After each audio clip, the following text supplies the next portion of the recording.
I, I am here. Can you hear me? I There can you hear you go. fine and great now. Oh, yeah. You look familiar. You must have been in my last festival. Is that right? Yeah, last year. Yeah, There it you was. go. Yeah. I Yeah. remember that. I remember that. What was your project? Let's see. Uh, what was it, Daniel? What was last It was year's? called Profit. The Profit. Prophet. It was like a, That's right. That's right. yeah. Very good project. Yeah. Very good project. Thank you. All right. Well, we can get started. Let me start by saying, first of all, welcome to the 2021 LA Neo Noir Novel Film and Script Online Festival. Hey! Yay. I'm your guest and host. I'm your guest as well, but I'm the host of this great interview we're going to be doing. I call it the LA Confidential Zoom interview. So we're going to be doing that tonight, and we're going to be hearing from the best of the independent neo-noir producers of our noir year, noir year. And I'm going to hear their takes on things and get their takes on film noir and neo-noir and all of that good noir stuff tonight. So let's start by, first of all, thanking our sponsors, Death Hole Sweeties playing cards, because if you got to go in a death hole, you want to make sure it's sweet. We also want to thank LA Neo Noir Body Spells card games. Put your body in a spell with LA Neo Noir Body Spells. Woo!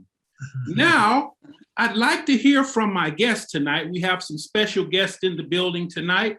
I'd like for you each to tell me your name, your capacity on the project.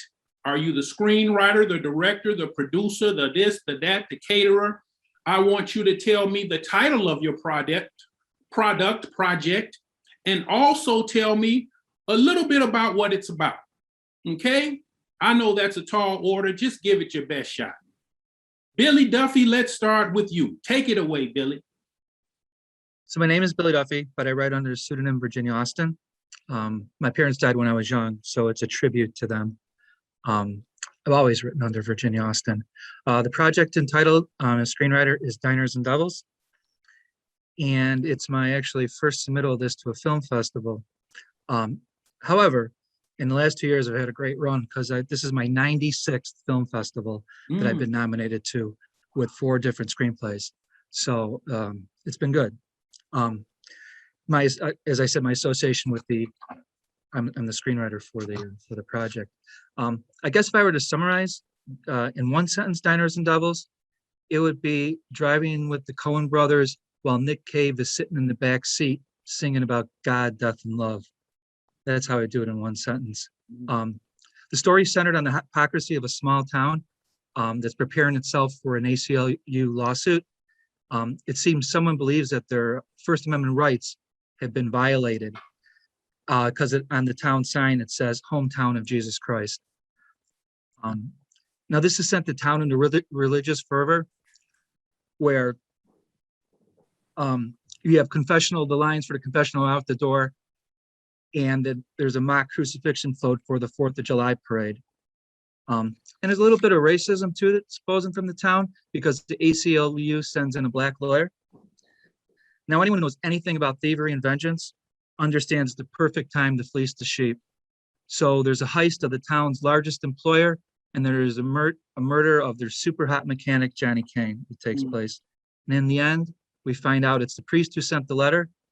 We find out that they've got the wrong guy in jail. We got a 20-year-old waitress stepping on the accelerator as she heads out of faith with someone's version of Kirsty McCall's They Don't Know About Us playing loud on the radio. Wow. Very concise, very precise. I'm looking forward to taking a look at that project. Next, we have the amazing, the incomparable, what's your name? Daniel Corey, ladies and gentlemen. Speak to us, Daniel Corey, and tell us a little bit about your project. Great. Well, I'm happy to be back at the LA Neo Noir Festival again this year. So thank you for having me, for selecting my project.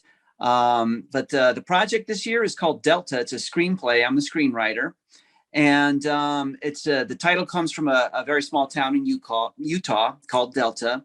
It's at the end of the Salt Flats. And basically it's kind of a Southern fried rootsy noir in the vein of No Country for Old Men, with a touch of dual in there, kind of high octane, power of a movie like that. It's a road film, and we have a female lead, so that's kind of where we are a little different from some of the other Southern noirs. But she's stuck in this kind of family of career criminals. Her name's Martha. And in an attempt to get out, she murders her husband. She takes off in their old Mustang across the country, and she's being pursued by almost this spiritual force of this relentless killer who has a bit of pomposity and grandeur about him. And she's got to make it to Delta to get the ultimate kind of payback to this uncle that's laying in wait there for her. So, and it takes place in about 1972. There's no cell phones, and she there's a talk show host that she listens to as she goes across the country, whom she kind of speaks to, and so we kind of get to know what she's going on internally through her talking to this talk show host. And and there's a big confrontation with the uncle, big confrontation with the killer at the end, and it's all kind of got a very Southern kind of patois to the to the dialogue, very Old Testament type speak, like you would hear in a Cormac McCarthy type story. So that's Delta. All right, Daniel Corey with the great Delta there. Looking forward to checking that out. Next, we're going to hear from the legendary Christopher Saunders, ladies and gentlemen. Speak to us, Christopher, about your name, your project. You heard the gist. Just give it your best wazoo. Knock it out, Chris. Let me hear you. Well, Christopher's working on his mic there, so we're going to move over to Leor's. Wait, did that work? That worked perfectly. You appeared out of the blue. Oh, weird. Okay, Yeah, give sorry. it to us, Chris. I want to hear from you as far as what the name of your project is, what it's about, and that's pretty much it. Let's hear it. Okay, I'm Chris Saunders. My project is a limited series about the Lusitania. It's called Lusitania. It's about the sinking of the ocean liner at the hands of two rather nefarious people. It was actually sunk by the Germans, but there was a gentleman in the British government who was responsible for it, and a gentleman in the United States who also helped it happen. So it's a true story based upon the. Sorry, am I sideways? Oh yeah, there we go. Beautiful. Okay, sorry about that. No It's worries. a true story about the events that brought America into World War I. About a young man who was overly ambitious and ended up getting kicked out of the British government for it, and the loss of 1,200 lives for the money and power. So it's a very dark, gripping story. I just got back from Orlando Film. Wow. Yeah, it's a lot of fun. Okay. Thank you so much, Christopher. That was excellent. We're going to move on now to Leor Zanotti. Tell us, Leor Zanotti, about your project and a little bit about yourself. Knock it out the box, Leor. Thank you, and thank you for the festival for selecting it. Yes. My name is Leor Zanotti, and I am the screenwriter of The Double, which is a television series. Pretty much, it's a very mysterious, high stakes drama. It's set in a high school setting with the main character is a star basketball player who grew up in more of a ghetto area in Los Angeles. And then once his father passed away, he moved to Beverly Hills area. And one day he was driving back from a party and he sees himself in the other car. And over the series and even the first episode, more secrets are revealed. Each character has their own secrets and problems, trying to figure out who the doppelganger is, why is he so violent, why is he after Chris, why is he kidnapping people. It's very high stakes, very like they have a set time to stop him, and it's very intriguing. Touche, indeed, very profound, very profound. We're moving on now from these great artists over to the legendary Brandon Whipple, ladies and gentlemen. Brandon Whipple. Okay, Brandon, tell us about it. Hi, so my name is Brandon. I was the director, screenwriter, stunt coordinator, and everything for my production, Christine, which followed a pre-law student as she is trying to navigate having a normal life, because in her past, her father was an assassin and trained her from a very young age to also be an assassin. But as she comes up, she leaves him and her brother and to pursue this normal life. But now she has found herself tangled in a new scenario where her father has returned, but not for her because he has a contract on someone she knows. So she now has to protect this person from her father. Touche, indeed. It's a lot of people protecting people from other people. I like that. Next, we're going to hear from the great Richie Harrington, ladies and gentlemen. Let's hear from you, Richie. Tell us about your project. Awesome, thank you so much. Yeah, my project's called The Men in White. It's about Mikey, who he actually dies in the first few minutes, and then these two mysterious guys in white suits show up, and their job is to take him to the portal that will bring him to the afterlife. So this one is a bit of a noir with kind of a supernatural twist, and we shot it in black and white, and it has a bit of a John Carpenter vibe. So definitely a little bit of, the supernatural stuff and kind of some good comedy moments, I think, too. Touche. Moving forward, we have a young man that goes by one name in honor of our great legendary Prince and other people like Liberace and things of that nature. We want to hear from Joey, ladies and gentlemen. Just plain Joey. Let's hear from you, Joey. Joey, are you there?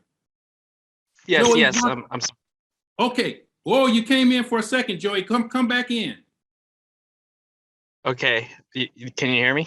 I can hear you, and that's good enough. You're mysterious in the blackness, but we'll take it. This is neo-noir, so that works perfectly. Tell us about your project, Joey. Okay, so my project's name is, it's a case number, case 3809, The Eldritch Mortician. What's funny about it is that I don't really have an official title. That's just a name of an episode. So I just went up by that. And it was created while I was in Cypress College. And the story is about the main character is the detective.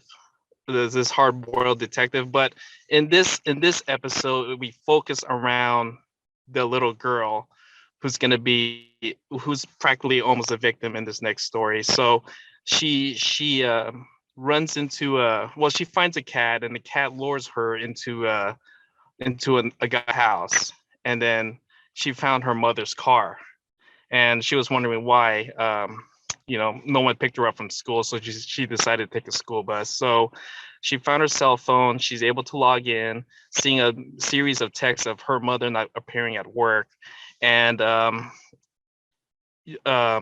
she just somehow just climbs into the house and try to search for her mom. She's really ditzy. She's not really like, one of those, she can walk into danger and she wouldn't even know about it until it's too late. But basically this is like an 80s thriller. And when the mortician comes in, she has to hide, and she kind of sees him in his private moments when he's talking to like his the dead bodies inside his closet. And she texts like 911 while she's hiding, and then here comes the main character, the detective, to kind of like save the day basically. And I mean that's pretty much it. Okay. I mean they have a little scuffle, and then I was hoping like there are some items that he had are not police issue that kind of shows his backstory. Like it's kind of like a little pen that explodes. I mean, because this detective was from the future, basically.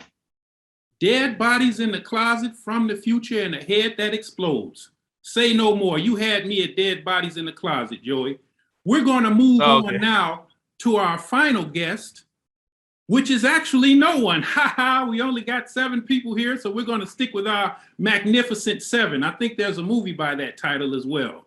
Are there any of you who would say you're a neo-noir fans? Who's a very big neo-noir fan? If you are, raise your hand. Nobody? Okay, I got Daniel, Billy, Richie Harrington. Who's a serious neo-noir fan out of you three guys? Raise your hand. Daniel Corey. Okay, we're going to go with Daniel then. Daniel, I'm going to give you an opportunity to win 500 cents for a Starbucks gift card. You got 12 seconds, Daniel Corey. I'd like for you to name me 5 LA neo-noir movies. And the clock starts now. Heat, LA Confidential, Blade Runner. Okay. Long Goodbye. Help them. Okay, that's it, Daniel. Thanks for playing. That was wonderful. We're going to hold on to you. Don't go anywhere. We got a lot of exciting prizes for you. You're going to win nonetheless. This is like Bozo. You get prizes just for playing. The next person we're going to talk to is Billy Duffy. Billy, you got 10 seconds. Now. The Grifters, Heat, LA Confidential, Chinatown, Blade Runner. There you go. And the winners are, give a hand to Billy Duffy and Daniel Corey, ladies and gentlemen. Woo! Excellent. Thank you. We have props here today. People, we're going to move into the second round of our LA Neo-Noir Novel Film and Script Festival, LA Confidential interview. But before we go, I want to ask you a few questions, or let me say again, our sponsors are Death Hole Sweeties playing cards. If you got to play in a hole, wait a minute. If you're going to a death hole, make sure it's sweet. Either way is fine. Any type of stuff you're doing with holes, make sure that you get the gist of it. You'll see it when you see the cards. Daniel, I'm going to ask each of you a specific question, and I want you to answer to the best of your ability. It's similar to court. Daniel, what is the responsibility of the neo-noir producer? Do they have a moral obligation to tell a good moral? You know, at the end of, there was a cartoon called He-Man, and at the end of He-Man, they would go, what you should do is you should do this or you should do that. Should you have a moral in your story? Do we owe that to our neo-noir audience? Or should we just make a good, bloody, messy, sexy, just a big mess for people to love and enjoy? Do we owe them anything, or I'm speaking too much? Answer the question, Daniel. I think that every story should have some kind of meaning. You know, whether or not it's a moral or a positive meaning, it doesn't, you know, necessarily have to be a positive or here's what we learned today, kids. But, you know, I think at the end of a noir story, at the very least, we'd be thinking about the meaning of life and death and, you know, what we do here and how we impact other people on this planet, maybe. You know, it can be, yeah. So I think there should be a meaning, but not necessarily a moral that is spelled out for us, you know, but yeah. All right. Thank you very much, Daniel, for that very insightful commentary. I forgot what the question was because the answer was so profound. We're going to move on now to Mr. Billy Duffy. Billy, I've got a bit of a pickle. How shall we say it? I'll just ask you the question and you can figure out what type of vegetable or fruit it is. Billy, can everyone write a story about everyone? For instance, if you have a guy, let's say he's a white person, can he write a story justifiably about a 12-year-old black girl in the inner city and it not be a pile of crap? Is it possible for you to write outside of yourself? Can you write about a trans person's identity or a trans person's experience and it be an authentic character? Can you write about a little person's adventure and they not be offended by your little person exposition? Tell us about being able to write outside of the characters that you are. Can you speak on that for a second? I can, absolutely. Because I've been writing a long time, both novels and screenplays. If you aren't able to write for other characters, then what you have is a monologue. You don't even have any other characters. I mean, every book has, or every screenplay, there's multiple characters, from 5-year-old girls to 80-year-old women to trans to black to Asian. So yes, you have to do that, but you have to do your research when you do it too. So if I'm going to write about a say as your instance was a little black girl, I would read some Toni Morrison at the time. I would read some Zora Neale Hurston. I would kind of brush up on what I think, and also depending on where it was set. Are we set in Philly? Does it have a Philly accent, Chicago accent? Are we in LA? We're in the south of LA. I would do my research on that too. So yes, you can absolutely do it. Just do your research. See, yo comprende. Now we're going to move on to Joey here. Joey, are you there? Let me hear you say, I'm here. I'm here. All right, that was very loud and profound. Joey, here's your question. We all have each questions that are different. Here's yours. Where you from, Joey? I was from California, and then I failed in California. Therefore, I moved to Oregon with my parents. Great. So you're the perfect guy to answer this question. What the hell is wrong with those people in New York, Joey? They always think they got better pizza than Chicago, better neo-noir than Chicago and everybody else, better hot dogs than everybody. They got the biggest super rats. They got the biggest super rats eating the biggest pizzas going down the street. What is it about LA neo-noir that makes it better than all the other neo-noirs? Or is there a place where neo-noir is at its ideal height and at its best height? Does everybody have a right to claim great neo-noir, or is there a certain place that's the mecca of neo-noir to you? Let's hear from you, Joey. That's a mouthful right there. Yes. I don't know. I guess every place can claim that they have better of everything. All I can say is for myself is maybe I'm in the wrong place, but I haven't watched many noir films besides LA Confidential. Answering that question about why they have better things, maybe they're just full of themselves. I don't know. But because I've been to New York, there are a lot of rude people there. I'm just saying from my experience, and even the drivers there are worse than LA. But when it comes to like neo-noir, I just kind of, if you watch my film, I don't know, it may not be noir, it may be, but I just think the camera angles and everything is just was what makes it noir. Profound statement, Joy. The answer wasn't altogether the answer I was looking for, because I don't exactly recall the question that was given to you.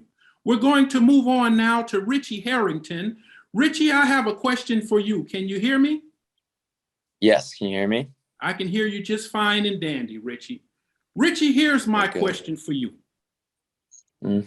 What makes a quintessential neo-noir movie, and why is neo-noir great as opposed to all the other stuff, the comedies and the dramas and all these other crappy genres? What makes neo-noir supreme in your mind, if it is at times? What makes a great neo-noir film, and what makes it the best genre? So, I mean, what I love about personally the most is you kind of almost immediately usually get a good hook. I mean, if you're looking at a murder story, a whodunit, I'm in. I need to know, like, what's the answer to this? What happened? And it's even better when, something like Chinatown, the twist in that, if you can tell that compelling story with these characters and, you're in this world and you're going through it, it's unraveling. And then to still, hit me with this twist at the end of the movie. And I'm like, oh my God, I didn't even see that coming. Like, I think that's something that separates it from everywhere else, is just a good twist and, solving a mystery. It lets the audience, get invested into the film and feel like they're doing a part in it. Profound indeed. Something for the sages for the centuries. I'd like to hear from Brandon Whipple now. Brandon, if you can hear me, raise your hand and let me hear from you.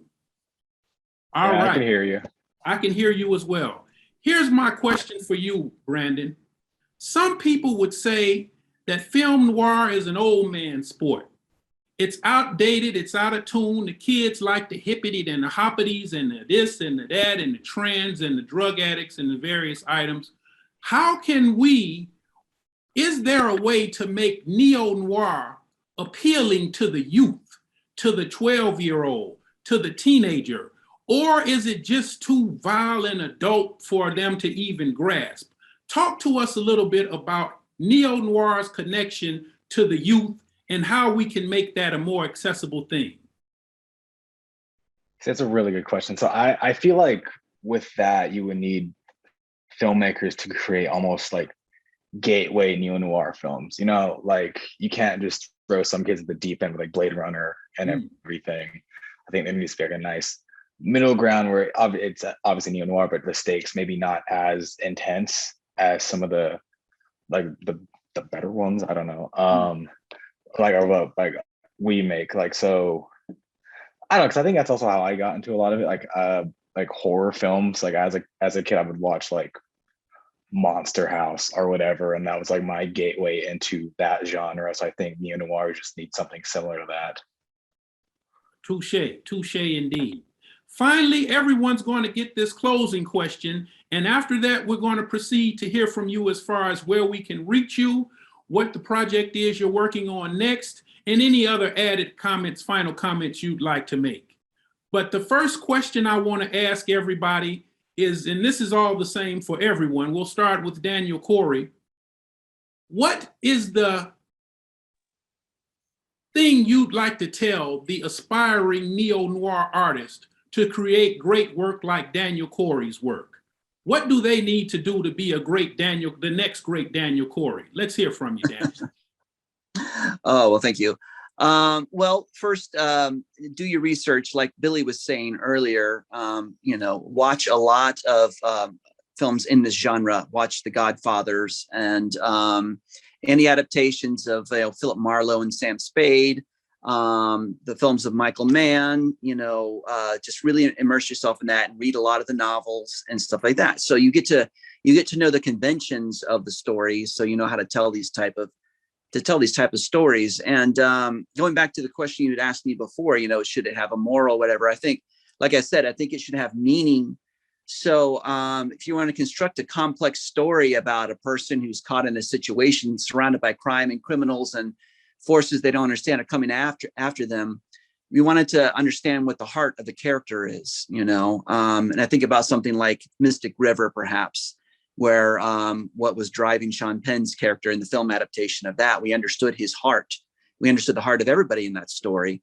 And I think that's probably would be central also, understand the nuts and bolts of the story creation, but also understand the core of what makes a compelling character, and let us understand the heart of our lead characters in the story. Thank you very much. And we want to hear now from Mr. Lior Zenati. Tell us, Leonor, what can people do to be, if they can't make it to quite the Daniel Corey echelons, what can they do to be a Lior Zenati as a neo-noir producer? I think sort of like what Daniel said, you have to do your research, but you also have to be authentic to yourself and your version and what you want to bring out of it and show people. Because in my writing, I like to be very straightforward and authentic and show real things going on. All right. Thank you, Lior. And let me hear from Billy. Billy, I want to kind of tailor your question a little bit more towards neo-noir. How can they be a great Billy Duffy neo-noir writer? What does it take to make a great neo-noir story, and how can they reach your level of greatness? So I was watching The Grifters last night, and it struck me that the reason I love neo-noir, and because it kind of reminds me of the wedding tradition, something old, something new, something borrowed, and something blue. So something old, you're kind of riffing on a film genre, film noir. It's been around for 80 years. Something new, you need to add a little twist and push the boundaries of neo-noir just a little bit. Something borrowed, usually in these neo-noir movies, you're going to see somebody cutting out a little piece of dialogue, or the cinematographer coming in and doing a shot that we've seen maybe 50, 60 years ago, which is very cool. You don't want to do it to excess, but you want to nod to the old guard. And something blue, I mean, obviously, what would be a film without the undercurrent of sadness and despair that it's the thread running through it and the undercurrent of these movies, really. Touche. Let me hear from Richie Harrington.